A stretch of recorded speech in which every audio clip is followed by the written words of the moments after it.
क्या होगा अगर आपकी बीवी बहुत खूबसूरत हो और उसकी बहन उससे भी ज़्यादा खूबसूरत हो? फ़र्ज़ करें एक दिन आप काम से थके आ रहे घर आए, आपके घर आपकी बीवी नहीं बल्कि उसकी हमशक्ल बहन हो, तो फिर क्या होगा? आप समझ तो गए होंगे ये कोई कहानी नहीं बल्कि हकीकत में भी ऐसा हो रहा है, वो भी पाकिस्तान में। जी हाँ, आइए जानते हैं। पाकिस्तान शोबिज़ की मारूफ जुड़वा बहनों की जोड़ी ऐमन खान और मनाल खान, दोनों के शोहर अपनी एहलिया की शक्लें एक जैसी होने के बायस अक्सर उन्हें पहचानने में गलती कर देते हैं। इस बात का इंकशाफ ऐमन खान ने एक प्रोग्राम में किया।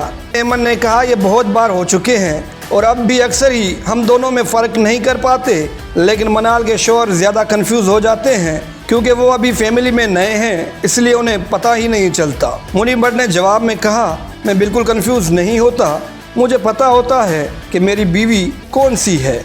ऐमन खान ने मज़ीद कहा, हम दोनों की आवाज़ें भी बहुत मिलती हैं, यहाँ तक कि मैं और मनाल दोनों फेस आईडी से भी एक दूसरे का फ़ोन भी अनलॉक कर देती हैं। आपने फिल्मों में जुड़वा बहनों की कहानियाँ सुनी होंगी, लेकिन पाकिस्तान में ये एक हकीकत है और दोनों बहनें जुड़वा हैं। अक्सर उनके शौहर भी कंफ्यूज हो जाते हैं, लेकिन बाद में वो मामला संभाल लेती हैं।